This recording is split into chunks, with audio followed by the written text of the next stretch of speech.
Interview with Eudoxus and Pyrophile. On the ancient war of the knights. Oh happy moment, which makes me meet you in this place.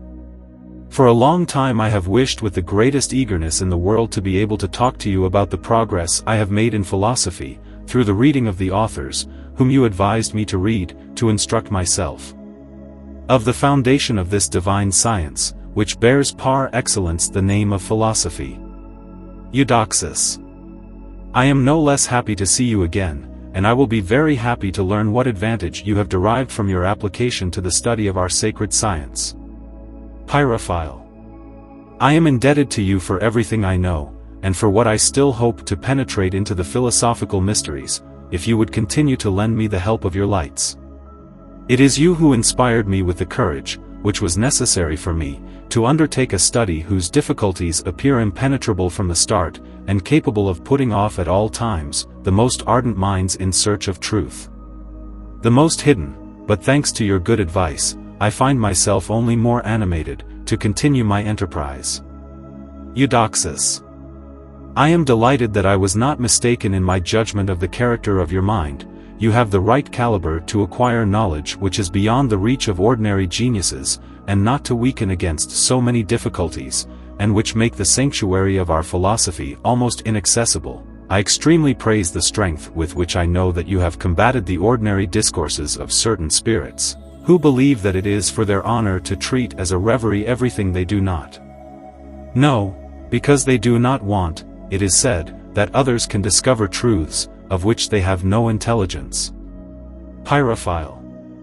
I never thought I had to pay much attention to the reasoning of people who want to decide things they don't know, but I admit to you, that if something were capable of turning me away from a science, for which I have always had a strong natural inclination, it would have been a kind of shame, which ignorance attached to the search for this philosophy. It is indeed unfortunate to be obliged to hide the application given to it, unless I want to pass in the minds of most of the world as a man who only concerns himself with vain chimeras, but as the truth, wherever it is found, has for me sovereign charms. Nothing could dissuade me from this study. I have read the writings of a large number of philosophers, as considerable for their knowledge as for their probity, and as I have never been able to put into my mind, that so many great people were so many public impostors, I wanted to examine their principles with great application, and I was convinced of the truths they put forward, although I don't understand them all yet. Eudoxus. I am very grateful to you for the justice you have rendered to the masters of our art, but please tell me, which philosophers have you particularly read, and who are those who have satisfied you the most? I just recommended a few to you. Pyrophile. To answer your request, I would have a large catalogue to make for you. It has been several years since I stopped reading various philosophers. I went looking for science in its source. I have read the Emerald Tablet, the 7 chapters of Hermes, and their commentaries. I read Geber, the Pete, the Rosary, the Theatre, the Library, and the Cabinet Chimiques, and particularly Artephius, Arnaud de Villanova, Raymond Lull, Trevisan, Flammel, Zacher, and several other ancients, and moderns, that I do not name, among others Basil Valentinus, the Cosmopolite, and Philalethes. I assure you that I have racked my brain terribly trying to find the essential point in which they must all agree, although they use expressions so different that they very often even seem opposed. Some speak of matter in abstract terms, others in compound terms, some only express certain qualities of this matter, others attach themselves to completely different properties, some consider it in a purely natural state, others speak of it in the state of some of the perfections that it receives from art. All this throws us into such a labyrinth of difficulties that it is not surprising that most of those who read the philosophers almost all form different conclusions. I was not content to read once the main authors, which you recommended to me. I reread them as many times as I thought I would draw new light from them, whether touching on the real matter, or concerning its various preparations, on which all the success of the work depends. I have made extracts from all the best books. I meditated on it night and day, until I thought I knew the matter, and its different preparations, which are properly only one and the same continued operation. But I confess to you that after such painful work, I took a singular pleasure in reading the ancient quarrel of the philosopher's stone with gold and mercury, the clarity, simplicity, and solidity of this writing charmed me, and as it is a constant truth, that whoever understands a true philosopher perfectly, surely hears them all, allow me, please, to ask you a few questions about this one, and have the kindness to answer me, with the same sincerity, with which you have always worn out towards me.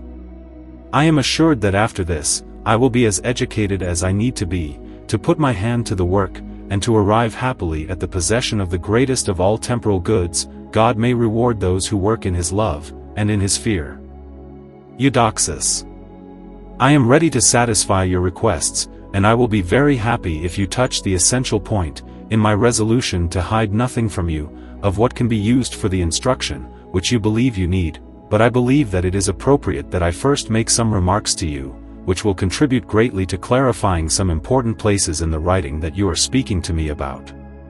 Notice therefore that the term Peter is taken in several different senses, and particularly in relation to the three different states of the work, which makes Geber say, that there are 3 stones, which are the 3 medicines, responding to the 3 degrees of perfection of the work, so that the stone of the first order, is the matter of the philosophers, perfectly purified, and reduced to pure mercury substance. The stone of the second order is the same matter cooked, digested, and fixed.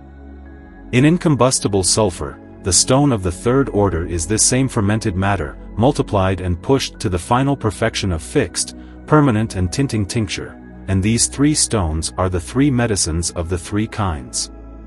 Notice further that there is a great difference between the philosopher's stone and the philosopher's stone.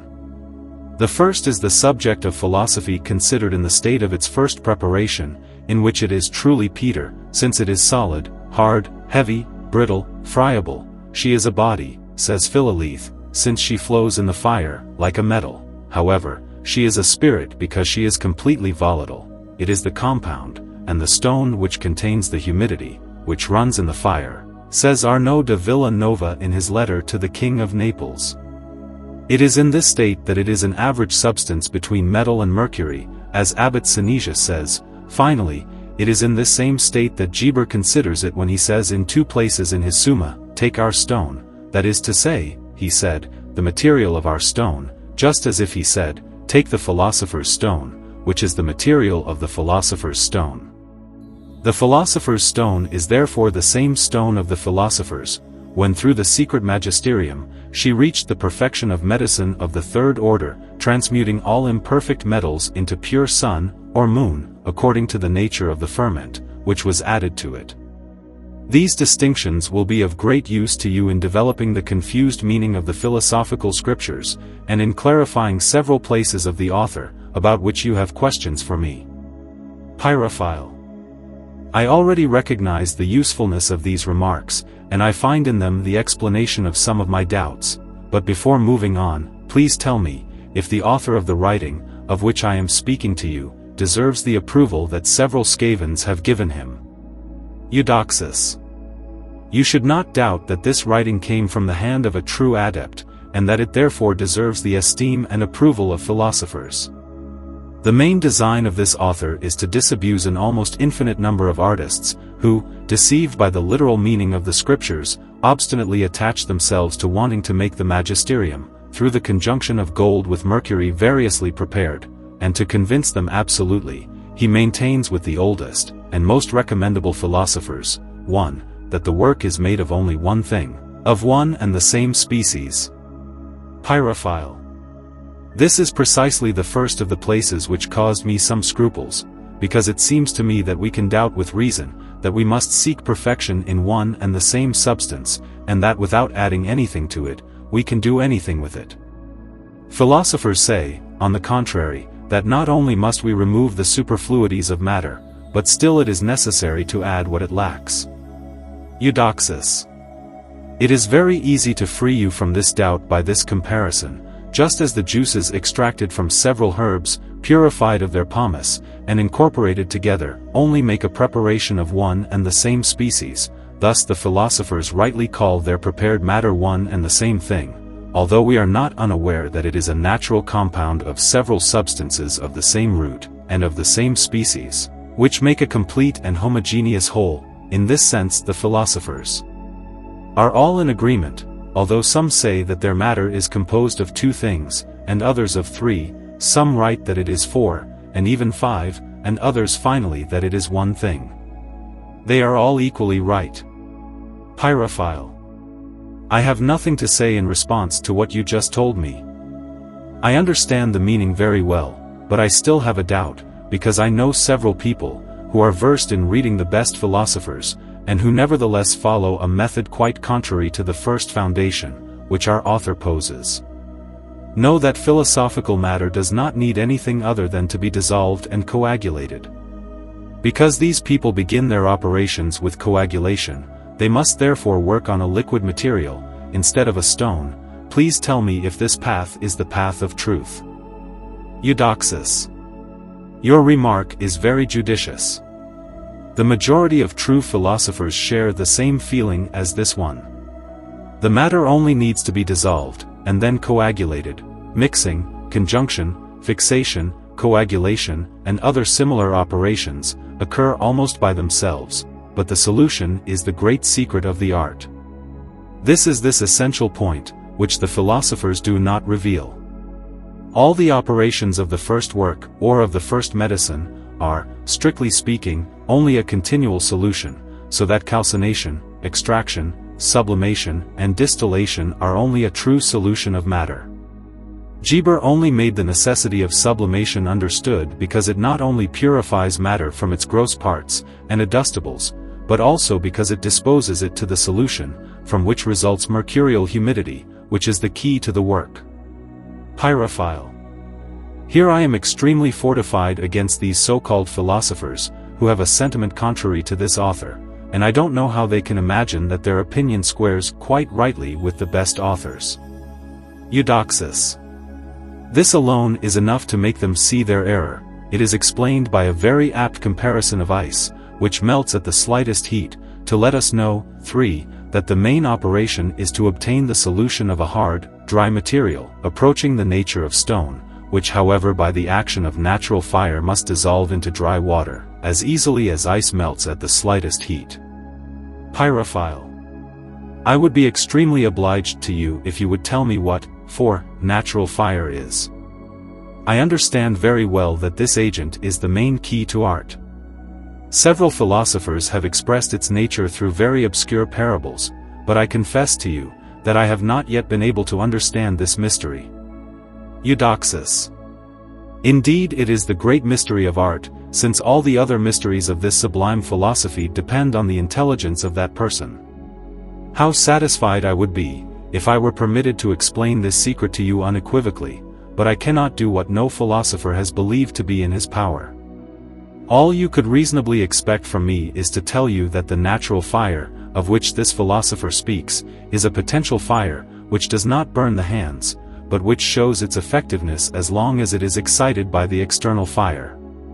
It is therefore a truly secret fire, which this author calls lunatic Vulcan in the title of his spirit. Artephius gave a more extensive description of it than any other philosopher. Pontanus copied it, and showed that he had erred 200 times, because he did not know this fire, before he had heard and understood Artephius. This mysterious fire is natural, because it is of the same nature as philosophical matter. The artist nevertheless prepares both. Pyrophile. What you have just told me increases my curiosity more than it satisfies it.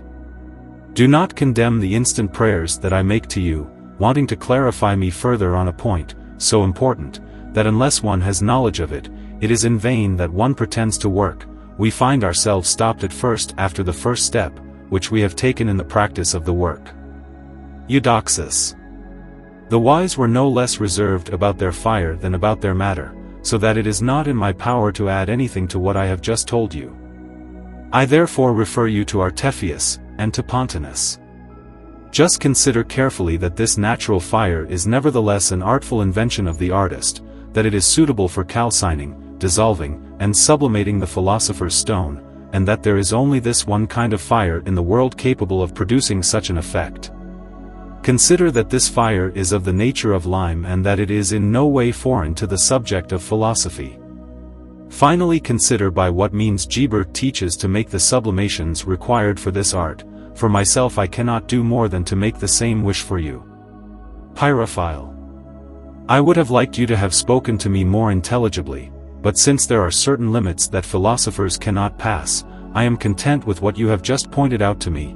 I will reread Artephius with more application than I have yet done, and I will remember very well that you told me that the secret fire of the wise is a fire, which the artist prepares according to art, or at least, which he can have prepared by those who have a perfect knowledge of chemistry, that this fire is not currently hot, but that it is an igneous spirit introduced into a subject of the same nature as the stone, and that being mediocrely excited by the external fire, calcines it, dissolves it, sublimes it, and resolves it into dry water, as the Cosmopolite says. Eudoxus. You understand very well what I have just told you, I judge by the comment you add.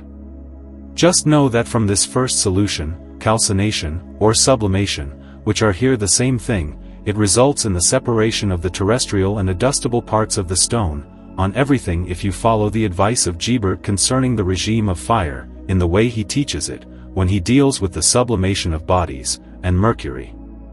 You must hold it as a constant truth that there is only this one way in the world to extract from the stone its creamy humidity, which inseparably contains the sulfur and the mercury of the sages. Pyrophile. Here I am completely satisfied on the main point of the first work. Give me the grace to tell me if the comparison that our author makes of wheat with the philosopher's stone, with regard to their necessary preparation, to make bread with the one, and universal medicine with the other, seems a very fair comparison to you. Eudoxus. It is as accurate as we can make it, if we consider the stone in the state in which the artist begins to place it, to be able to be legitimately called the subject, and the philosophical compound, because just as we let us not feed ourselves with corn, as nature produces it, but that we are obliged to reduce it to flour, to separate the bran, to knead it with water, to form bread, which must be baked in an oven, to be a suitable food, likewise, we take the stone, we crush it, we separate from it by the secret fire, what is earthly in it, we sublimate it, we dissolve it with the water of the sea of the sages, we cook this simple confection, to make it a sovereign medicine. Pyrophile. Allow me to tell you that there appears to me to be some difference in this comparison. The author says that we must take this mineral alone to make this great medicine, and yet with wheat alone we cannot make bread, you have to add water, and even leaven. Eudoxus. You already have the answer to this objection, in that this philosopher, like all the others, does not absolutely forbid adding anything, but to add nothing that is foreign or contrary. The water that is added to the flour, as well as the leaven, is nothing foreign or contrary to the flour. The grain from which it is made was nourished with water in the earth, and hence it is of an analogous nature with flour, just as the water of the philosopher's sea is of the same nature as our stone, especially since everything that is included under the mineral and metallic genus was formed and nourished by this same water in the bowels of the earth, where it penetrates with the influences of the stars. You see obviously because I have just said, that the philosophers do not contradict. Pyrophile. I do not believe that there is anyone who should not be convinced by reasons as solid as those you have just given. But tell me, please, if I am wrong, in the conclusion that I draw from this place of our author, where he says that those who know in what way metals and minerals should be treated, will be able to arrive straight at the goal they set for themselves. If this is so, it is obvious that we must only look for the material, and the subject of art, in the family of metals and minerals, and that all those who work on other subjects are in the path of error. Eudoxus. I answer you that your conclusion is very well drawn. This philosopher is not the only one who speaks of this sort, in this he agrees with the majority of ancients and moderns. Geber, who knew the magisterium perfectly, and who did not use any allegory, only deals with metals and minerals in his entirety, bodies and minds, and how to prepare them well, to do the work, but as philosophical matter is part body, and part spirit, that in one sense it is terrestrial, and that in the other it is entirely celestial, and that certain authors consider it in one sense, and others treat it in another, this has given rise to the error of a large number of artists, who under the name of universalists, reject all matter which has received a determination from nature, because they do not know how to destroy particular matter, to separate its grain and germ, which is the pure universal substance, which particular matter contains within its bosom, and to which the wise and enlightened artist knows how to render absolutely all the universality which is necessary for it, by the natural conjunction which it makes of this germ with the universalism matter, from which it took its origin. Do not be frightened by these singular expressions. Our art is Kabbalistic. You will easily understand these questions before you have reached the end of the questions you intended to ask me about the author you are examining. Pyrophile. If you did not give me this hope, I protest to you that these mysterious obscurities would be capable of putting me off, and of making me despair of a good success, but I have complete confidence in what you tell me, and I understand very well.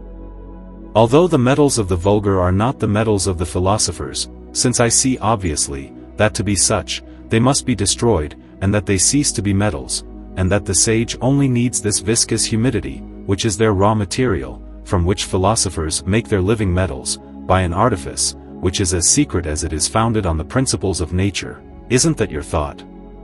Eudoxus. If you know the laws of the practice of the work as well as you seem to me to understand the theory, you don't need my clarifications. Pyrophile. I beg your pardon. I am far from being as advanced as you imagine. What you believe to be an effect of a perfect knowledge of art, is only an ease of expression, which only comes from reading the authors, with which my memory is full. On the contrary, I am ready to despair of ever possessing such high knowledge, when I see that this philosopher wants, like several others, that he who aspires to this science, knows externally the properties of all things, and that it penetrates into the depths of nature's operations. Tell me, please, who is the man who can boast of having achieved knowledge of such a vast extent? Eudoxus. It is true that this philosopher places no limits on the knowledge of the one who claims to understand such a marvelous art, for the sage must perfectly know nature in general, and the operations that it exercises, both in the center of the earth, in the generation of minerals and metals, then on the earth, in the production of plants and animals. He must also know the universal matter, and the particular and immediate matter, on which nature operates for the generation of all beings. He must finally know the relationship and sympathy, as well as the natural antipathy and aversion, which is found between all things in the world. Such was the science of the great Hermes, and of the first philosophers, who like him arrived at the knowledge of this sublime philosophy, by the penetration of their minds, and by the force of their reasoning. But since this science was written, and the general knowledge, of which I have just given an idea, is found in good books, reading, and meditation, common sense and a sufficient practice of chemistry, can give almost all the necessary enlightenment to acquire the knowledge of this supreme philosophy, if you add to it the righteousness of the heart, and of the intention, which attract the blessing of heaven on the operations of the sage, without which it is impossible to succeed. Pyrophile. You give me a very noticeable joy. I read a lot, I meditated even more, I practiced chemistry, I verified the statement of Artephius, who assures that he does not know the composition of metals, who does not know how they must be destroyed, and without this destruction, it is impossible to extract metallic humidity, which is the true key to art, so that I can assure myself of having acquired the greater part of the qualities which, according to you, are required in one who aspires to this great knowledge. I also have a very particular advantage. It is the kindness that you have, to be willing to share your insights with me by clarifying my doubts, so allow me to continue, and ask you. Eudoxus. These expressions should not seem strange to you. The same philosophers call their stone dragon, and serpent, which infects all things with its venom. Its substance in fact, and its vapor are a poison, which the philosopher must know how to change into theriac, by preparation, and by cooking. Stone is also the enemy of metals, since it destroys and devours them. The Cosmopolitan says that there is a metal, and a steel, which is like the water of metals, which has the power to consume metals, that there is only the radical humidity of the sun and of the moon, who can resist him. Be careful, however, not to confuse the philosopher's stone here with the philosopher's stone, because if the first like a true dragon, destroyed, and devours imperfect metals, the second, like a sovereign medicine, transmutes them into perfect metals, and makes the perfect more than perfect and fit to perfect the imperfect. Pyrophile. What you tell me not only confirms me in the knowledge that I have acquired through reading, through meditation, and through practice, but also gives me new lights, in the light of which I feel dispelling the darkness, under which the most important philosophical truths have seemed veiled to me until now. Also I conclude by the words of our author that the greatest physicians must be mistaken in believing that universal medicine is in vulgar gold. Please do me the grace to tell me what you think about it. Eudoxus. There is no doubt that gold has great virtues for preserving health and curing the most dangerous diseases. Copper, tin, lead, and iron are usefully used by physicians every day, just like money, because their solution, or decomposition, which manifests their properties, is easier than that of gold. This is why the preparations that ordinary artists make have more to do with the principles and practice of our art, the more they reveal the marvelous virtues of gold. But I tell you in truth, that without the knowledge of our magisterium, which alone teaches the essential destruction of gold, it is impossible to make it the universal medicine, but the sage can do it much more easily with the gold of the philosophers, than with common gold. You also see that this author makes gold respond with stone, that he must much sooner be angry with God for not giving her the advantages with which he was willing to endow her alone. Pyrophile. To this first insult that gold does to the stone, it adds a second, calling it fugitive and deceptive, which deceives all those who place some hope in it. Teach me, I pray you, how we must maintain the innocence of the stone, and justify it from a slander of this nature. Eudoxus. Remember the remarks that I have already made to you, concerning the three different states of the stone, and you will know as I do, that it must be in its beginning completely volatile, and consequently fugitive, to be deputized of all kinds of terrestrialities, and reduced from imperfection to the perfection that the magisterium gives it in its other states.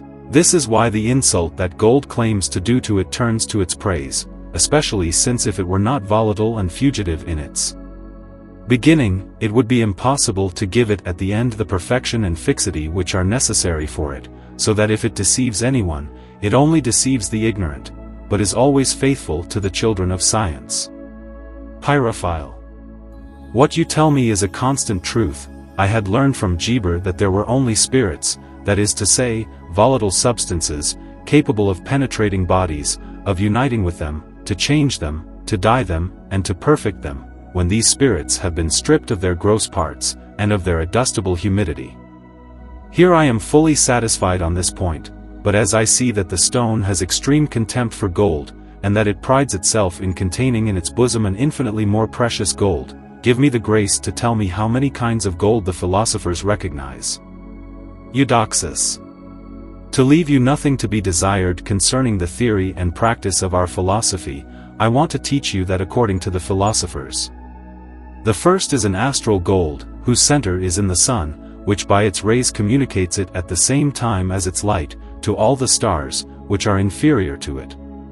It is an igneous substance, and a continual emanation of solar corpuscles, which through the movement of the sun and the stars, being in a perpetual ebb and flow, fill the entire universe. Everything is penetrated into the expanse of the heavens on the earth, and in its bowels, we continually breathe this astral gold. These solar particles penetrate our bodies and are constantly exhaled. The second is an elementary gold, that is to say that it is the purest, and the most fixed portion of the elements, and of all the substances, which are composed of it, so that all sublunary beings of the three genera contain in their center a precious elementary grain. The third is the beautiful metal, whose brilliance and unalterable perfection give it a price, which makes it regarded by all men as the sovereign remedy for all ills and all the necessities of life, and as the sole foundation of the independence of greatness and human power. This is why it is no less the object of the covetousness of the greatest princes than that of the wishes of all the peoples of the earth. You will no longer find any difficulty after this in concluding that metallic gold is not that of the philosophers, and that it is not without foundation, that in the quarrel in question here, the stone reproaches it, that he is not such, that he thinks he is, but that it is she, who hides in her bosom the true gold of the sages, that is to say the first two kinds of gold, from which I come to speak. For you must know that the stone being the purest portion of the metallic elements, after the separation and the purification, which the sage has made of it, it follows that it is properly the gold of the second species, but when this perfectly calcined gold, and exalted to the clarity and whiteness of snow, has acquired through the magisterium a natural sympathy with the astral gold. Pyrophile. How many clouds you dissipated in my mind, and how many philosophical mysteries you developed for me all at once, by the admirable things you have just said to me. I will never be able to thank you as much as I owe. I confess to you that I am no longer surprised after that the stone claims preference above gold, and that it despises its brilliance and its imaginary merit, since the least part of what it gives to philosophers is worth more than all the gold in the world. Please be kind enough to continue towards me, as you have begun, and do me the grace to tell me how the stone can do itself the honor of being a fluid, and non-permanent, matter, since all philosophers want it to be more fixed, than gold itself. Eudoxus. You see that your author assures, that the fluidity of the stone turns to the advantage of the artist, but he adds that at the same time, the artist must know how to extract this fluidity, that is to say this humidity, which is the cause of his fluidity, and which is the only thing of which the philosopher has need, as I already told you, so that being fluid, volatile, and non-permanent, are qualities as necessary for the stone in its first state, as are fixity, and permanence, when it is in the state of its last perfection. It is therefore with reason that she glories all the more justly, as this fluidity does not prevent her from being endowed with a more fixed soul than gold. But I say once again, that the great secret consists of knowing how to draw moisture from the stone. I warned you that this is truly the most important key to the art. Also it is on this point that the great Hermes exclaims, "Blessed be the aqueous form which dissolves the elements." Happy then is the artist who knows not only the stone, but who also knows how to convert it into water. Which cannot be done by any other means, than by our secret fire, which calcines, dissolves, and sublimates the stone. Pyrophile. Where does it come from that among 100 artists, there is barely one who works with stone, and that instead of all being attached to this one and only material, the only one capable of producing such great wonders, they apply on the contrary almost all to subjects, which have none of the essential qualities, which the philosophers attribute to their stone? Eudoxus. This comes first of all from the ignorance of artists, who do not have as much knowledge, as they should have, of nature, nor of what it is capable of operating, in each thing, and in secondly, it comes from a lack of mental penetration, which means that they allow themselves to be easily deceived by the equivocal expressions, which philosophers use to hide from the ignorant both matter and its true preparations. These two great defects are the cause that these artists take the change, and attach themselves to subjects in which they see some of the external qualities of true philosophical matter, without reflecting on the essential characteristics, which manifest it to the sages. Pyrophile. I obviously recognized the error of those who imagine that common gold and mercury are the true material of philosophers, and I am very convinced of it, seeing how weak the foundation on which gold rests is, to claim this advantage above the stone, alleging in its favor these words of Hermes, "The sun is its father and the moon is his mother." Eudoxus. This foundation is frivolous. I have just shown you what the philosophers mean when they attribute the principles of the stone to the sun and the moon. The sun and the stars are in fact the first cause. They influence the stone's spirit and soul, which give it life, and which make it all effective.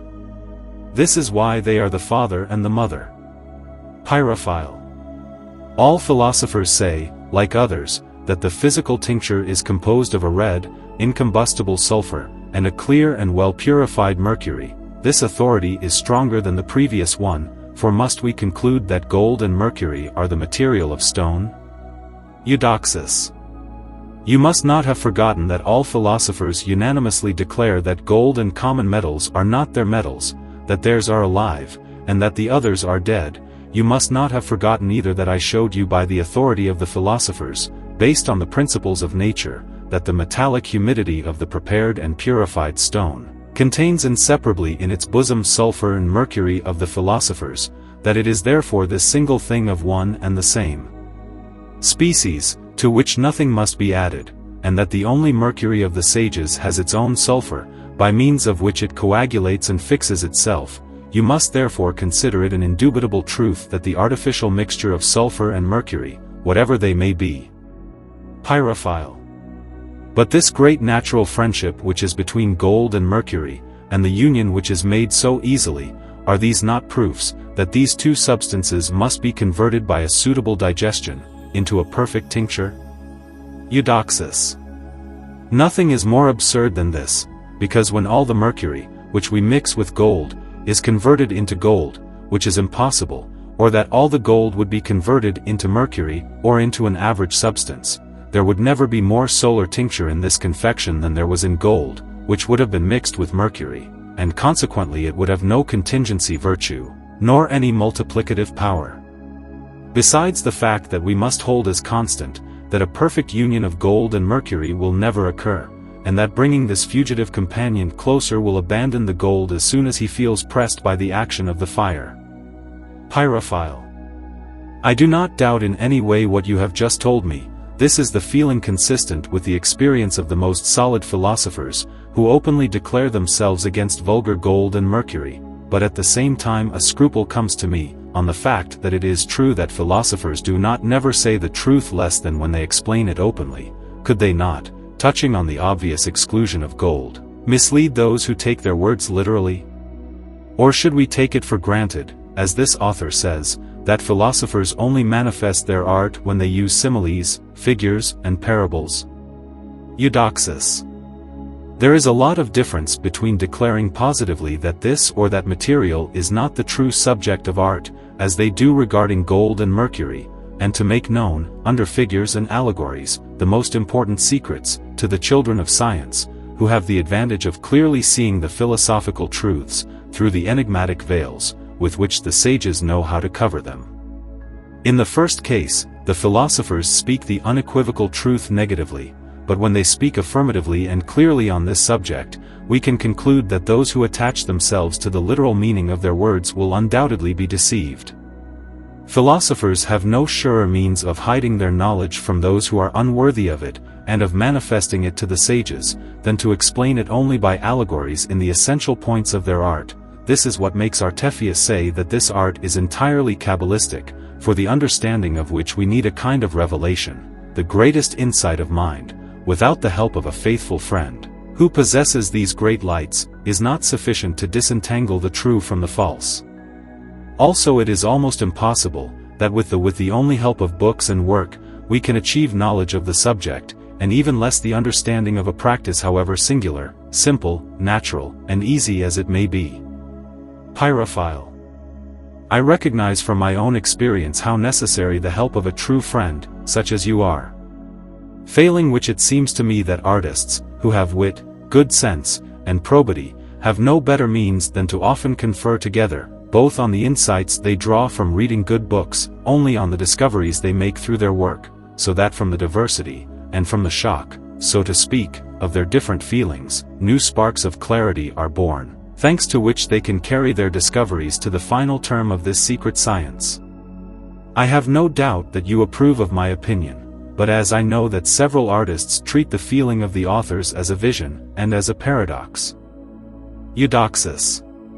You are already convinced of the sincerity and good faith of your author, you should all the less doubt it on this point, as it agrees with the true philosophers, and I would not know how to better prove to you the truth of what he says here than by using the same reason that he gives, after the scholar Raymond Lull. For it is constant that nature stops at its productions, when it has brought them to the state and perfection which suits them, for example, when from very clear and very pure mineral water, tinted with some portion of metallic sulfur, nature produces a precious stone, it remains there, as it does when in the bowels of the earth, it formed gold, with mercurial water, mother of all metals, impregnated with pure solar sulfur, so that as it is not possible to make a diamond, or a ruby, more precious than it is in its kind, in the same way it is not in the power of the artist, I say even more, it is not in the power even of nature, to push gold to a greater perfection than that which she has given it. The only philosopher is capable of taking nature from an indeterminate imperfection to more than perfection. It is therefore necessary for our magisterium to produce something more than perfect, and to achieve this the sage must begin with an imperfect thing, which being on the path to perfection, is in the natural disposition to be carried up to greater perfection, with the aid of an entirely divine art, which can go beyond the limited term of nature. And if our art could not make a subject more than perfect, we could not make perfect what is imperfect, and all our philosophy would be pure vanity. Pyrophile. There is no one who should not accept the solidity of your reasoning, but would one not say that this author clearly contradicts himself here, when he makes the stone say that common mercury, somewhat well purged as it may be, is not the mercury of the sages, for no other reason than because it is imperfect, since according to him, if he were perfect, we should not look for perfection in him. Eudoxus. Take careful note of this, and understand well, that if the mercury of the sages was raised by art from an imperfect state to a perfect state, this perfection is not of the order of that to which the nature stops in the production of things, according to the perfection of their species, such as that of vulgar mercury, but on the contrary the perfection that art gives to the mercury of the sages is only an average state, a disposition and a power which makes it capable of being carried by the continuation of the work until the end. The state of plus perfection, which gives him the ability, through the accomplishment of the magisterium, to then perfect the imperfect. Pyrophile.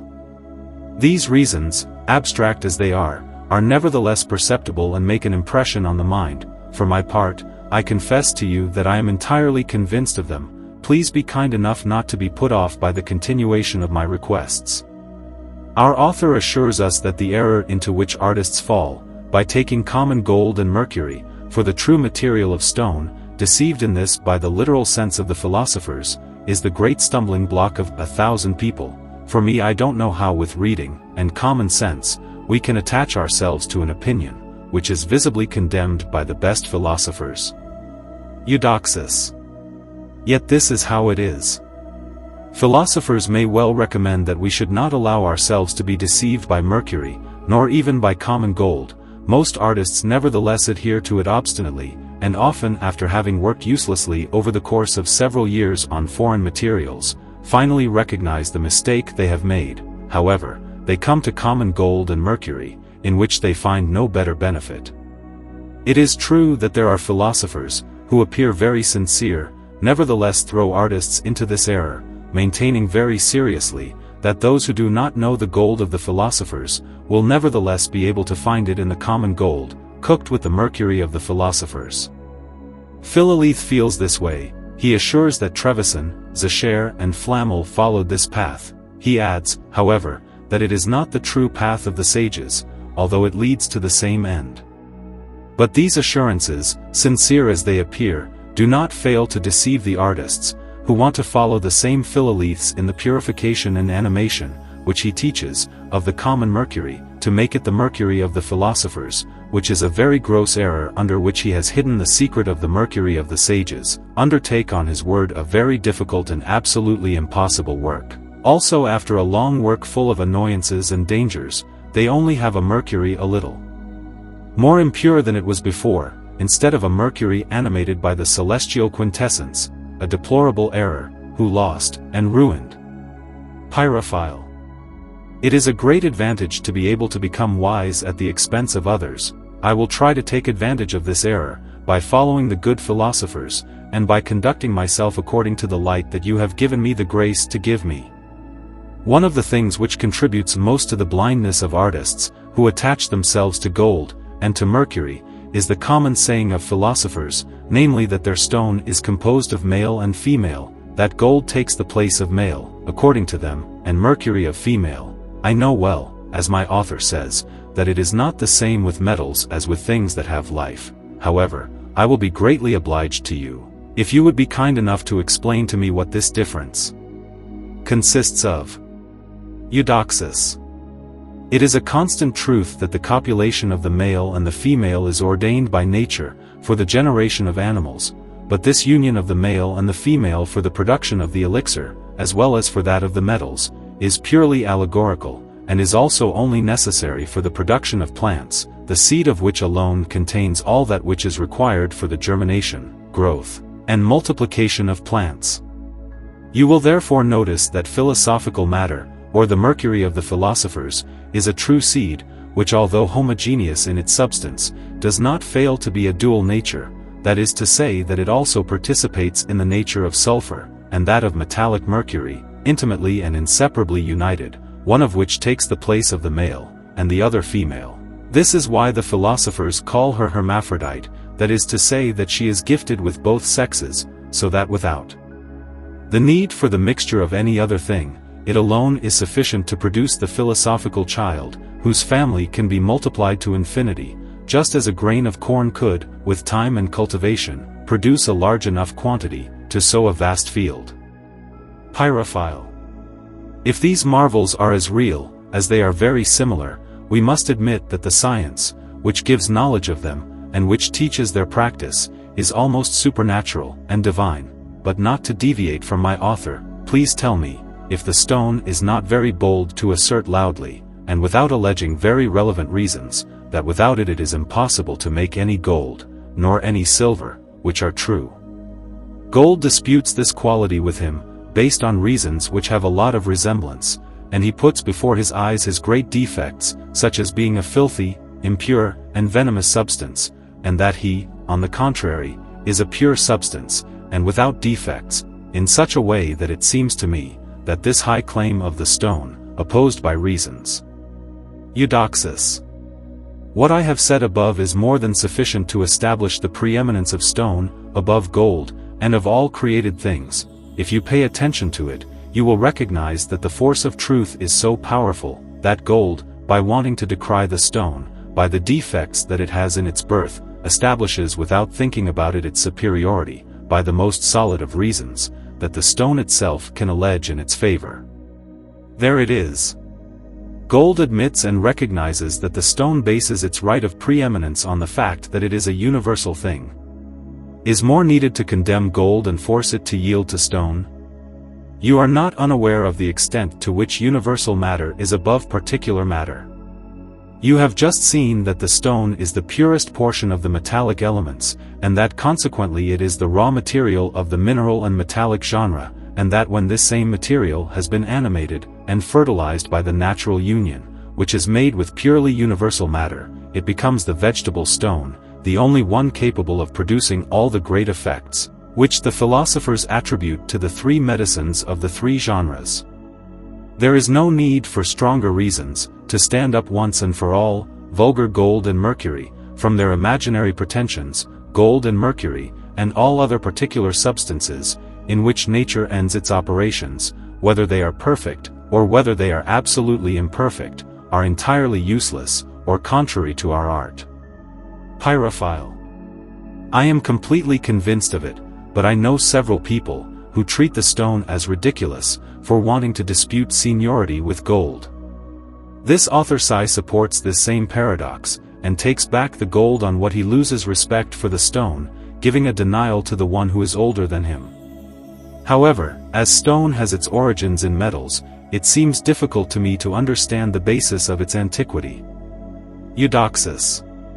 It is not very difficult to satisfy you on this. I am even surprised that you have formed this doubt. Stone is the first material of metals, and therefore it is before gold, and before all metals, and if it takes its origin from them, or if it is born from their destruction, this does not mean that it is a production subsequent to the metals, but on the contrary it is anterior to them, since it is the matter from which all metals were formed. The secret of the art consists of knowing how to extract metals from this first material, or this metallic germ, which must vegetate through the fertility of the water of the philosophical sea. Pyrophile. Here I am convinced of this truth, and I find that gold is not excusable for lacking respect for its eldest, who has in his party the oldest, and the greatest philosophers. Hermes, Plato, Aristotle, are in his interests. No one is unaware that they are irrefutable judges in this dispute. Allow me only to ask you a question on each of the passages of these philosophers, which the stone has cited here, to prove by their authority, that it is the only and true material of the sages. The passage from the emerald tablet of the great Hermes proves the excellence of the stone. in that it shows that the stone is endowed with two natures, namely that of the superior beings, and that of the inferior beings. And that these two natures, all similar, have one and the same origin, so that we must conclude, that being perfectly united in the stone, they compose a third being of ineffable virtue, but I do not know if you will be of my opinion, concerning the translation of this passage and the commentary of Hortulanus. We read after these words, as is below, so is above, and as above, so below. We read, I say, to experience miracles in just one thing. For me, I find that the Latin original has a completely different meaning, because the to whom, kabus, who made the connection of the last words with the previous ones, means that by these things, that is to say by the union of these two natures, we perform the miracles of a single thing. The for which the translator and the commentator have used, destroys the meaning and the reason of a passage, which is in itself very correct and very intelligible. Please tell me if my remark is well founded. Eudoxus. Not only is your remark very correct, but still it is very important. I confess to you that I have never thought about it. In this you make the proverb lie, seeing that the disciple rises above the master. But as I had read the Emerald Tablet more often in Latin than in French, the lack of translation and commentary had not caused me any obscurity, as it can do to those who only read in French this summary of the sublime philosophy of Hermes. Indeed, the higher nature and the lower nature are not similar in working miracles, but it is because they are similar that through them we can perform the miracles of a single thing. So you see that I completely agree with you. I appreciate my remark. I doubted that it could merit your approval, and I assure myself after this, that the children of science will also be somewhat grateful to me for having drawn from you on this subject a clarification, which will undoubtedly satisfy the disciples of the great Hermes. There is no doubt that the scholar Aristotle knew great art perfectly. What he wrote is a certain proof. Also in this dispute, the stone knows how to claim the authority of this great philosopher, through a passage which contains his most singular and most surprising qualities. Please be kind enough to tell me how you understood these. She marries herself, she gets pregnant herself, it is born of itself. Eudoxus. The stone marries itself, in that in its first generation, it is nature alone aided by art which makes the perfect union of the two substances, which give it being, from which results at the same time the essential deputation of metallic sulfur and mercury. Union and marriage so natural that the artist who lends his hand to it, by providing the required arrangements, cannot demonstrate it by the rules of art, since he could not even fully understand the mystery of this union. The stone engrosses itself, while art, continuing to help nature by entirely natural means, puts the stone in the position that suits it, to impregnate itself with the astral seed, which makes it fertile and multiplier of its species. The stone is born of itself, because after having married itself, and impregnated itself, art doing nothing other than helping nature, by the continuation of a heat necessary for generation, it takes a new birth of itself, just as the phoenix is reborn from its ashes, she becomes the sun of the sun, the universal medicine of all that has life, and the true living gold of the philosophers, who through the continuation of the help of art, and of the ministry of the artist, acquires in a short time the royal diadem, and sovereign power over all his brothers. Pyrophile.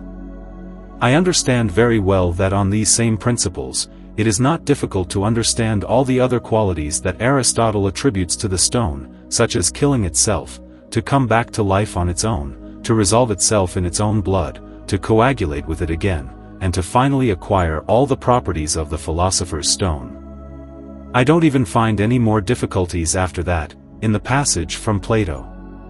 However, I beg you to tell me what this elder means, with all those who followed him, namely, that the stone has a body, a soul, and a spirit, and that all things are of her, by her, and in her. Eudoxus.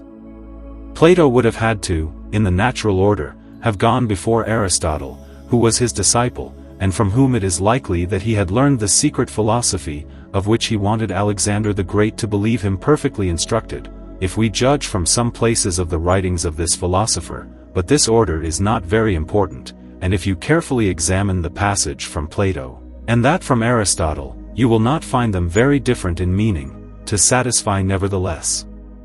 At the request you made of me, I will only tell you that the stone has a body, since it is, as I told you above, an entirely metallic substance, which gives it weight, that it has a soul, which is the purest substance of the elements, in which its fixity and its permanence consist, that she has a mind, which creates the union of the soul with the body. It comes particularly from the influence of the stars, and it is the vehicle of tinctures.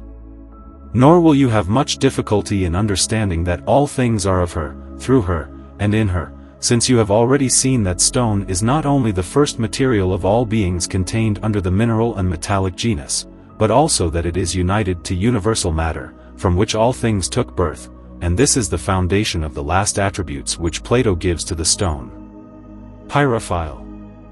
As I see that the stone not only attributes universal properties to itself, but also claims that the success that some artists have had in certain particular processes came solely from it, I admit to you that I have some difficulty understanding how this could have happened.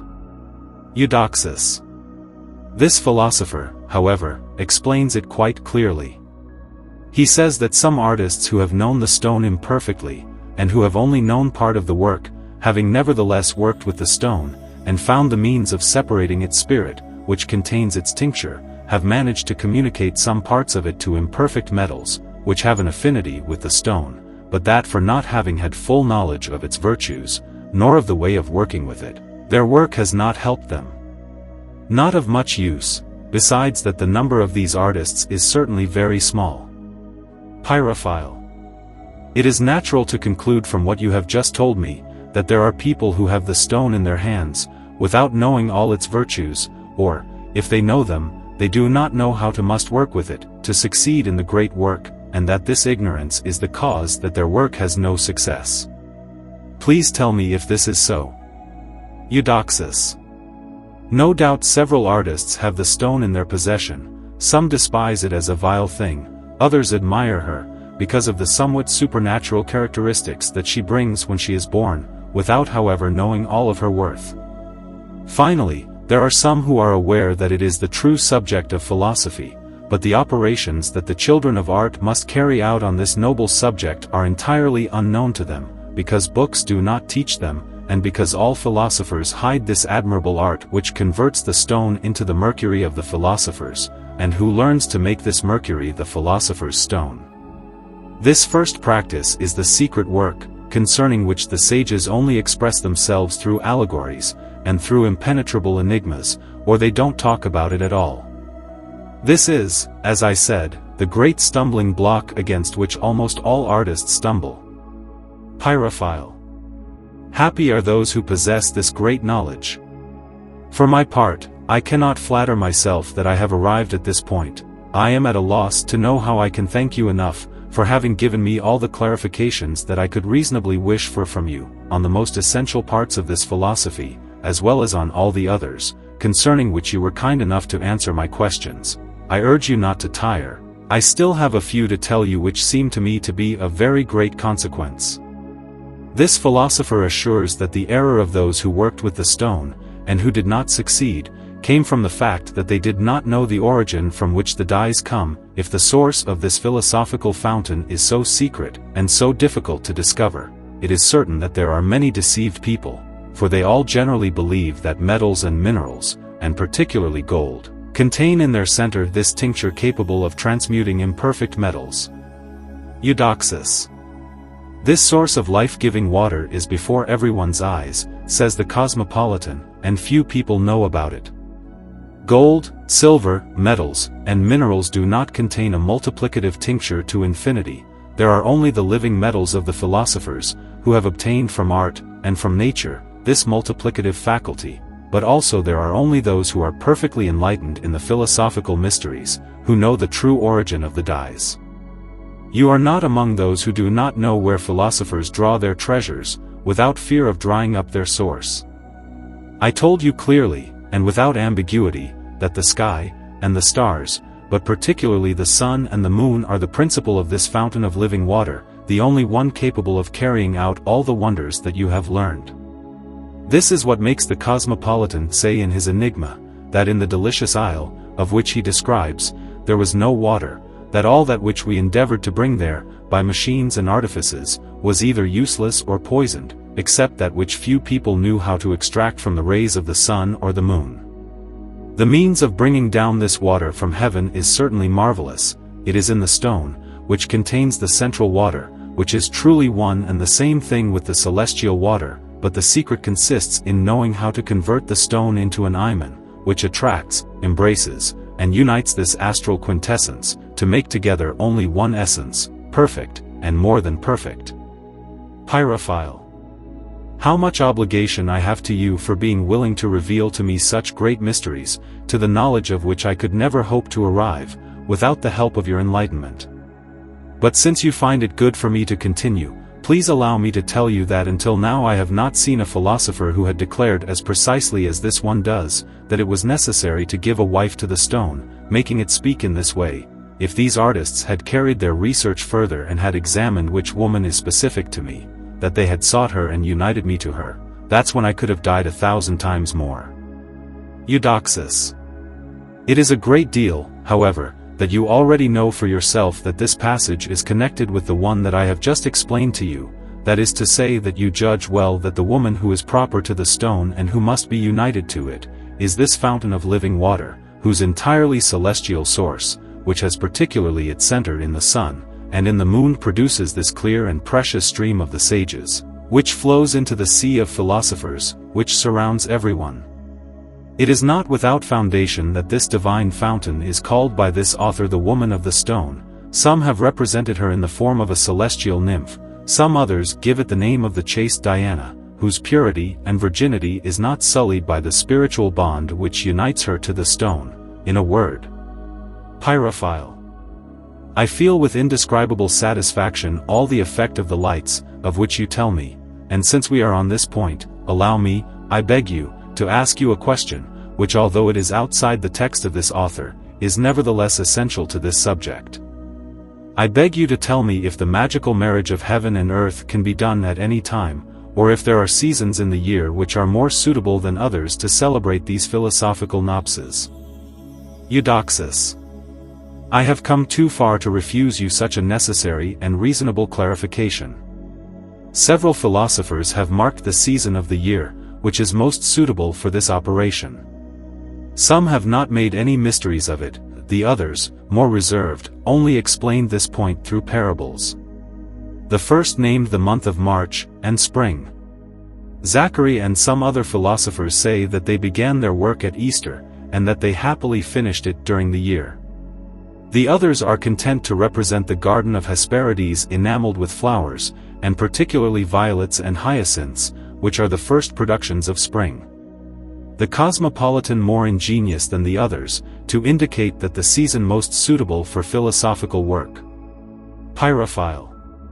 I am delighted with these interpretations. Those who are more enlightened than I am in these mysteries will perhaps not pay as much attention to the outcome of these enigmas as I do, the meaning of which, however, has been, until now, impenetrable to many of those, who also believe they understand the philosophers very well. I am convinced that we must count for a lot, such an enlightenment, capable of making us see clearly in other, more important obscurities. In fact, few people imagined that the violets and hyacinths of Spain and the horned beasts of the garden of Hesperides, the belly and house of the ram of the Cosmopolite and of Philolithe, the isle of the goddess Venus, the two shepherds, and the rest that you have just explained to me, meant the spring season. I'm not the only one, who must give you 1,000 thanks for being willing to develop these mysteries. I am assured that in the course of time there will be a large number of children of science who will bless your memory, for having opened their eyes to a point, which is more essential to this great art, that they would not have imagined it. Eudoxus. You are right in that we cannot be sure of understanding the philosophers, unless we have a complete understanding of the smallest things they wrote. The knowledge of the season proper to work at the beginning of the work, is of no small consequence. Here is the fundamental reason. As the sage undertakes to do by our art a thing, which is above the ordinary forces of nature, like to soften a stone, and to make a metallic germ vegetate, he finds himself indispensably obliged to enter through deep meditation into the most secret interior of nature, and to avail himself of the simple but effective means that it provides him, now you should not ignore that nature from the beginning of spring, to renew itself, and put all the seeds, which are within the earth, in the movement, which is proper to vegetation, impregnates all the air which surrounds the earth, with a mobile and fermentative spirit, which takes its origin from the Father of nature. It is properly a subtle title, which makes the earth fertile and of which it is the soul, and which the cosmopolitan calls the petrésalt of the philosophers. It is therefore in this second season that the wise artist, to make his metallic seed germinate, cultivates it, breaks it, moistens it, waters it with this prolific dew, and gives it to drink as much as the weight of the nature requires it. In this way the philosophical germ, concentrating this spirit in its bosom, is animated and vivified by it, and acquires the properties, which are essential to it, to become the vegetable and multiplicative stone. Pyrophile. It is impossible that anyone could be more than I am. You give me lights that the philosophers have hidden under an impenetrable veil, and you tell me important things, that I would gladly push my questions further, to take advantage of the kindness you have shown in not disguising anything from me. But in order not to abuse it, I return to the place of my author, where the stone supports gold and mercury, that it is impossible for a true union to take place between their two substances. Because, she said to them, that you are not one body, but two bodies together, and therefore you are contrary, to consider the laws of nature. I know well that the penetration of substances, not being possible according to the laws of nature, their perfect union is not possible either, and that in this sense, two bodies are contrary to each other. However, as almost all philosophers assert that mercury is the first matter of metals, and that according to Geber it is not a body, but a spirit which penetrates bodies, and particularly that of gold, for which he has a visible sympathy, is it not really similar that these two substances, this body and this mind, can unite perfectly, to make only one and the same thing of the same nature? For whom he has visible sympathy, is it not really similar that these two substances, this body and this mind, can unite perfectly, to make only one and the same thing of the same nature? For whom he has visible sympathy, is it not really similar that these two substances, this body and this mind, can unite perfectly, to make only one and the same thing of the same nature? Eudoxus. Notice that there are two errors in your reasoning. The first, in that you believe that common mercury is the first and simple matter, from which metals are formed in mines. That is not so. Mercury is a metal, which to have less sulfur and less terrestrial impurities than other metals, remains liquid, and flowing, unites with metals, but particularly with gold, as being the purest of all, and unites less easily with other metals in proportion as they are more or less impure in their natural composition. You must therefore know that there is a first material of metals, of which mercury itself is formed. It is a viscous water, and mercurial, which is the water of our stone.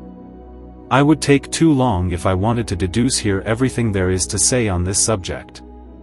I come to the second error in your reasoning, which consists in what you imagine, that the common mercury is a metallic spirit, which according to Geber can penetrate internally, and di-metals, unite and remain with them, after it will have been artificially fixed.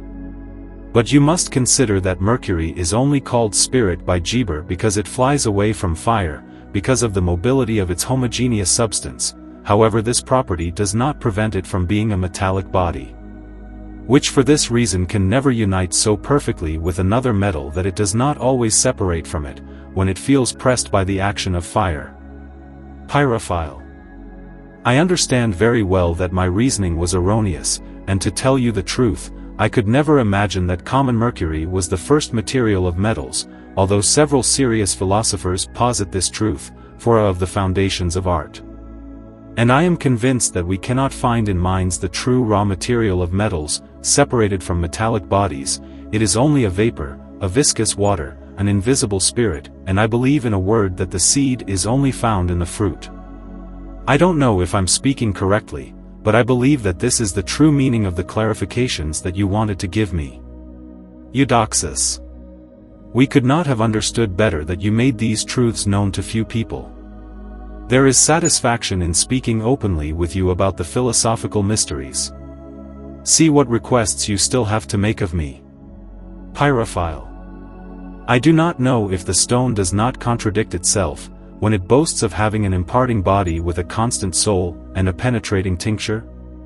These two great perfections seem incompatible to me in an imperfect body.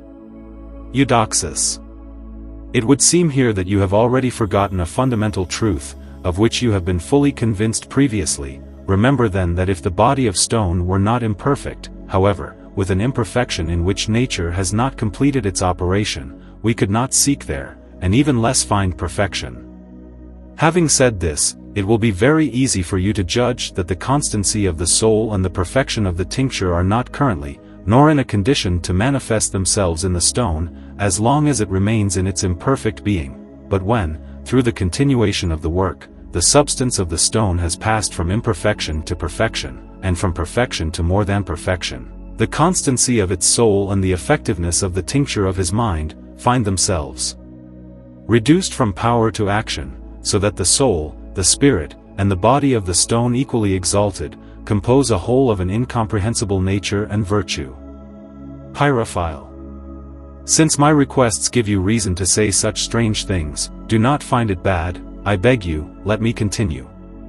I have always convinced myself that the philosopher's stone is a real substance which falls under the senses, however I see that this author asserts the opposite, saying our stone is invisible. I assure you that whatever good opinion I have of this philosopher, he will allow me not to share his feelings on this point. Eudoxus. However, I hope that you will understand soon. This philosopher is not the only one who uses this language, most of them speak in the same way that he does, and to tell you the truth, our stone is truly invisible, both with regard to its material and with regard to its form. With regard to its material, because even though our stone, or our mercury, there is no difference, really exists, it is nevertheless true that it does not appear to our eyes, unless the artist lends his hand to nature, to help it bring this philosophical production into the world. This is what makes the cosmopolitan say that the subject of our philosophy has a real existence, but that it is not seen, except when it pleases the artist to make it appear. The stone is no less invisible with regard to its shape, I call here its form, the principle of its admirable faculties, especially since this principle, this energy of the stone, and this spirit in which resides the effectiveness of its tincture, is a pure impalpable astral essence, which cannot be manifest only by the surprising effects it produces. Philosophers often speak of their stone considered in this sense. Hermes understands it like this, when he says that the wind carries it in its belly, and the cosmopolitan does not move away from this father of philosophy, when he assures that our subject is before the eyes of everyone, that no one can live without him, and that all creatures use it, but few people see it well. Pyrophile. I would have to have neither wit nor reason not to agree with a truth, which you make me touch, while at the same time developing in me the most hidden and mysterious meaning of all philosophical writings. I find myself so enlightened by everything you tell me, that it seems to me that the most abstract authors will no longer have any obscurity for me. I will however be very obliged to you, if you would tell me your feeling, concerning the proposition that this author puts forward, that it is not possible to obtain the possession of philosophical mercury otherwise than by means of two bodies, one of which cannot receive perfection without the other.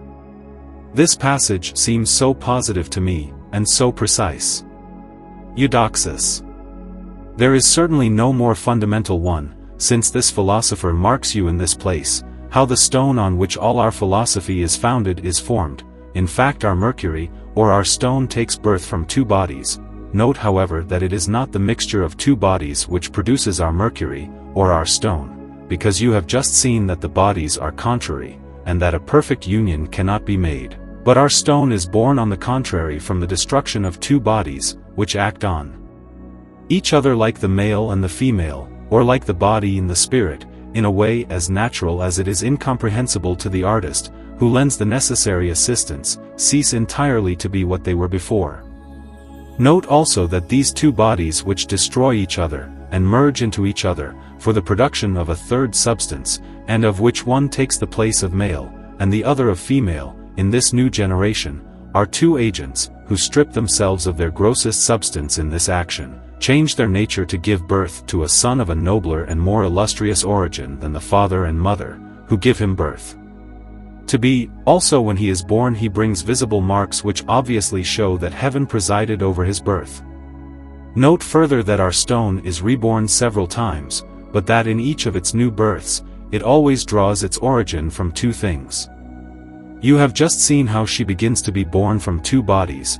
You have seen that she marries a celestial nymph, after she has been stripped of her earthly form, to make only one and the same thing with her. We also know that after the stone has appeared again in an earthly form, it must still be married to a wife of its same blood, so that it is always two things which produce one, of one and the same species. And as it is a constant truth that in all the different states of the stone, the two things which unite to give it new birth, come from one and the same thing, it is also on this foundation of nature that the cosmopolitan supports an incontestable truth in our philosophy, namely, that from one there are two and from two, one, at which all natural and philosophical operations end. Without being able to go any further. Pyrophile. You have made these sublime truths so intelligible to me, so palpable, abstract as they are, that I conceive them almost as clearly as if they were mathematical demonstrations. Allow me, please, to ask you for a few more clarifications, so that I no longer have any doubt regarding the interpretation of this author. I understood very well that the stone born from two substances of the same species, is a homogeneous whole, and a third being endowed with two natures, which alone make it sufficient in itself for the generation of the son of the sun. But I have some difficulty in understanding how this philosopher understands that the only thing of which universal medicine is made is water, and the spirit of the body. Eudoxus. You would find the meaning of this passage self-evident, if you remember, that the first and most important operation of the practice of the first work, is to reduce the body, which is our stone, to water, and that this point is the most secret of our mysteries. I have shown you that this water must be vivified, and fertilized by an astral seed, and by a celestial spirit, in which resides all the effectiveness of the physical tincture, so that if you reflect on it, you will confess that there is no more evident truth in our philosophy than that which your author advances here, namely that the only thing which the wise man needs, to do all things, is none other than water and spirit from the body. Water is the body and soul of our subject, the astral seed is its spirit. This is why philosophers assure that their matter has a body, a soul, and a spirit. Pyrophile. I admit that I blinded myself, and that if I had thought about it carefully, I would not have formed any doubt about this place. But here is another, which is however not a subject of doubt, but which does not for that reason make me wish that you would please express your feelings on these words, namely, that the only thing which is the subject of art, and which has no equal in world, is nevertheless vile and can be had at little cost. Eudoxus. This thing, so precious by the excellent gifts with which heaven has provided it, is truly vile, with regard to the substances from which it draws its origin. Their price is not above the capabilities of the poor. 10 souls are more than enough to acquire stone material. The instruments, however, and the means which are necessary to pursue the operations of the art, require some sort of expense, which makes Geber say that the work is not for the poor. The material is therefore base, considering the foundation of art, since it costs very little. It is no less vile, if we consider externally what gives it perfection, since in this respect, it costs nothing at all, especially since everyone has it in their power, said the cosmopolitan, so that whether you distinguish these things, or whether you confuse them, as the philosophers do to deceive the fools, and the ignorant, it is a constant truth, that the stone is a vile thing in one sense, but that it is very precious in another, and that it is only fools who despise it, by a just judgment of God. Pyrophile. Here I am soon as educated as I could wish for, only give me the grace to tell me how we can know what is the true path of the philosophers, than that they describe several different ones, and which often appear opposed. Their books are filled with an infinity of various operations, knowing conjunctions, calcinations, mictions, separations, sublimations, distillations, coagulations, fixations, desiccations, of which they make entire chapters on each, which puts artists in such an embarrassment that it is almost impossible for them to escape happily. This philosopher insinuates, it seems, that as there is only one thing in this great art, there is also only one way, and for all reason he says, that the solution of the body is only in its own blood. Eudoxus. It is not without great reason that you make such a request of me. It concerns the essential point of the work, and I would like with all my heart to be able to answer it as clearly as I did to several of your other questions. I protest to you that I have told you the truth everywhere. I want to do the same again, but you know that the mysteries of our sacred science can only be taught in mysterious terms. I will nevertheless tell you unequivocally that the general intention of our art is to purify exactly and to objectify a material of itself filthy and crude. This is a very important truth, which deserves your reflection. Note that to achieve this end, several operations are required, which all tend only to the same goal, are basically considered by philosophers only as one and the same operation, variously continued. Observe that the fire first separates the heterogeneous parts, and joins the homogeneous parts of our stone, that the secret fire then produces the same effect, but more effectively by introducing into matter an igneous spirit, which internally opens the secret door, which subtilizes, and which sublimates the pure parts, separating them from the terrestrial and addustible parts. The solution which is then made by the addition of the astral quintessence, which animates the stone, makes it a third purification, and the distillation completes it entirely, thus purifying and steeling the stone by several different degrees, to which the philosophers are accustomed to giving the names of so many different operations and conversion of the elements. We raise it to perfection, which is the next disposition, to lead it to more than perfection, by a regime proportionate to the final intention of art, that is to say until perfect fixation. You therefore see that, strictly speaking, there is only one way, just as there is only one intention in the first work, and that philosophers only describe several, because they consider the different degrees of depurations, as so many different operations and paths, with the aim, as your author very well points out, of hiding this great art. As for the words, by which your author concludes, know, that the solution of the body is only in its own blood, I must point out to you that in our art, it is done in 3 different times, 3 essential solutions, in which the body only dissolves in its own blood. This is at the beginning, in the middle, and at the end of the artwork. Notice carefully cc.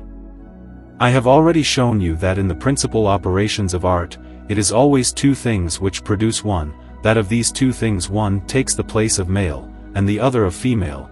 One is the body, the other is the mind. You must apply it here. Know that in the 3 solutions I am talking to you about, the male and the female, the body and the mind, are nothing other than the body and the blood, and that these 2 things are of the same nature and of the same species, so that the solution of the body in its own blood is the solution of the male by the female, and that of the body by its spirit. Here is the order of these 3 important solutions. In vain you tried to fire the true solution of the male in the first operation, it would never succeed for you, without the conjunction of the female. It is in their reciprocal embraces that they merge, and change each other, to produce a homogeneous whole, different from the 2. In vain you would have opened and sublimated the body of the stone, it would be entirely useless to you, if you did not make it marry the woman that nature intended for it. She is this spirit, from which the body took its first origin, also it dissolves there, as ice does in the heat of the fire, as your author has very well remarked. Finally you would try in vain to make the perfect solution of the same body, if you did not repeat on him the effusion of his own blood, which is his natural menstruum, his wife. Pyrophile. After everything you have just revealed to me, I have nothing more to ask you regarding the interpretation of this author. I understand very well all the other advantages that he attributes to the stone, above gold and mercury. I also understand how the excess of spite of these 2 champions led them to join their forces, to defeat the stone by arms, having not been able to overcome it by reason. But how did you understand that the stone dissipated, and swallowed them both up, so that no vestiges remained? Eudoxus. Did you not know that the great Hermes said that the stone is the strong force of all force? For it will overcome everything subtle, and penetrate everything solid. This is what your philosopher says here, in other words, to teach you that the power of the stone is so great that nothing is capable of resisting it. In fact, it overcomes all imperfect metals, transmuting them into perfect metals. in such a way that no vestiges remain of what they were before. Pyrophile. I understand these reasons very well, but notwithstanding this, I still have a doubt concerning perfect metals. Gold, for example, is a constant and perfect metal, which stone cannot swallow up. Eudoxus. Your doubt is unfounded, for just as the stone, strictly speaking, does not swallow up imperfect metals, but changes their nature so much that nothing remains, it makes known what they were before, thus the stone cannot swallow gold nor transmute it into a more perfect metal, it transmutes it into medicine 1,000 times more perfect than gold, since it can then transmute 1,000 times as much imperfect metal according to the degree of perfection that the stone received the magister. Pyrophile. I recognize the little basis there was for my doubt, but to tell you the truth, there is so much subtlety in the smallest words of the philosophers, that you should not find it strange, that I have often stopped on things, which must have seemed to me sufficiently intelligible in themselves. I have only 2 more requests to make to you, concerning the 2 pieces of advice that my author gives to the children of science, concerning the manner of proceeding, and the end that they must propose in the search for universal medicine. He advises them, first of all, to sharpen the edge of their minds, to read the writings of the sages with caution, to work accurately, to act without haste in such a precious work, because, he says, that he has his time ordained by nature, just as the fruits that are on the trees, and the bunches of grapes that the vine bears. I understand very well the usefulness of this advice, but I ask you to explain to me how this limitation of time should be understood. Eudoxus. Your author explains it to you sufficiently by comparing the fruits that nature produces in due time. This comparison is fair. The stone is a field that the sage cultivates, in which art and nature have placed the seed, which must produce its fruit. And as the 4 seasons of the year are necessary for the perfect production of fruits, the stone likewise has its determined seasons. Its winter, during which the cold and the humidity dominate in this prepared and sown land; its spring, to which the philosophical seed being heated, gives marks of vegetation and growth; its summer, during which its fruit dies, and becomes suitable for multiplication; its autumn, in which this perfectly ripe fruit consoles the sage, who has the happiness of picking it. To leave you nothing to desire on this subject, I must point out 3 things to you here. The first, that the sage must imitate nature in the practice of the work, and as this learned worker cannot produce anything perfect if its movement is violated, so the artist must let the principles of his material act internally, by administering to it externally a heat proportionate to his requirements. The second, that the knowledge of the 4 seasons of the work must be the rule, which the sage must follow in the different regimes of fire, proportioning it to each, according to which nature demonstrates, which needs less heat to make the trees flower, and form the fruits, than to make them perfectly ripe. The third, that although the work has its 4 seasons, like nature, it does not follow that the seasons of art and nature must precisely respond to each other, the summer of the work being able to arrive without inconvenience in the autumn of nature, and its autumn, in the winter. It is enough that the fire regime is proportionate to the season of the work. It is in this alone that the great secret of the regime consists, for which I cannot give you a more certain rule. Pyrophile. By this reasoning, and this similarity, you make me see clearly on a point, which the philosophers have made one of their greatest mysteries, because the intelligence of the regimes cannot be drawn from their writings, but I see with extreme satisfaction, that by imitating nature, and beginning the order of the seasons of the work with winter, it should not be difficult for the wise to judge how by the various degrees of heat, which respond to these seasons, it can help nature, and lead to perfect maturity the fruits of this philosophical plant. My author secondly advises the children of science to have righteousness in their hearts, and to propose an honest end in this work, declaring to them positively, that if they are not in these good dispositions, they must not wait on their work for the blessing of heaven, on which all good success depends. He assures that God only communicates such a great gift to those who want to make good use of it, and that he deprives those who intend to use it to commit evil. It seems that this is only a way of speaking which is ordinary to philosophers. Please tell me what thoughts we should make on this last point. Eudoxus. You are enlightened enough in our philosophy to understand that the possession of universal medicine, and of the great elixir, is of all the goods of this world, the most real, the most estimable, and the greatest, of which man can enjoy. Indeed, the immense riches, the sovereign dignities, and all the greatness of the earth, are not to be compared to this precious treasure, which is the only temporal good capable of filling the heart of man. He gives to him who possesses it a long life, free from all kinds of infirmities, and places in his power more gold and silver than all the most powerful monarchs have together. This treasure also has this particular advantage, above all the other goods of life, that he who enjoys it finds himself perfectly satisfied. You are also fully convinced that God governs the world, that his divine providence makes order reign there, which his infinite wisdom has established there, since the beginning of the centuries, and that this same providence is not this blind fatality of the ancients, nor this supposed sequence, or this necessary order of things, which must make them follow without any distinction. But on the contrary, you are very convinced that the wisdom of God presides over all the events that happen in the world.